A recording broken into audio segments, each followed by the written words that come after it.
Chalk పీస్‌తో ఇంటి ముందు ముగ్గేస్తే అది ఇంటి కన్నం. అదే చాక్ పీస్ గాని కాల్సిఫికేషన్ మీ బాడీలో ఉంటే అది క్రానిక్ పెయిన్ అని అర్థం. సో, కాల్సిఫిక్ టెండినోపతీస్ అనేది చాలా ఫ్రీక్వెంట్‌గా చూసుకునే క్రానిక్ ఇన్‌ఫ్లమేటరీ కండిషన్స్. అది ఎక్కువగా షోల్డర్‌లో, జాయింట్స్‌లో గాని, మజిల్స్, టెండాన్స్‌లో, రొటేటర్ కఫ్స్‌లో ఎక్కువగా చూస్తూనే ఉంటాం. దానికి అండర్‌లయింగ్ రీజన్ అనేది జాయింట్‌లో ఇన్‌ఫ్లమేషన్.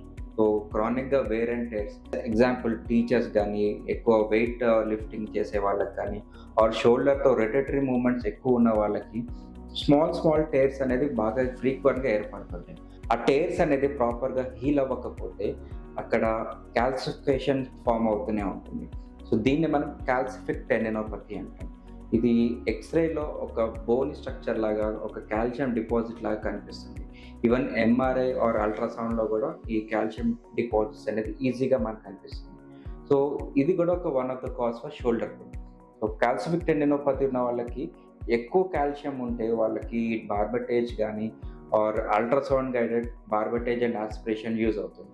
అదే ఇంకా చాలా ఎక్కువగా ఉంది అండ్ సైజ్ చాలా ఎక్కువుందంటే ఆర్థ్రోస్కోపిక్ గైడెడ్ దానికి సర్జరీ కూడా అవసరం పడొచ్చు. అండ్ ఇవన్నీ అయ్యాక rehabilitation, strengthening and joint repair కోసం మనం పీఆర్పీ చేసుకుంటే మళ్ళీ ఈ ఇన్‌ఫ్లమేటరీ మీడియేటెడ్ కాల్సిఫికేషన్స్ రాకుండా ఉంటాయి.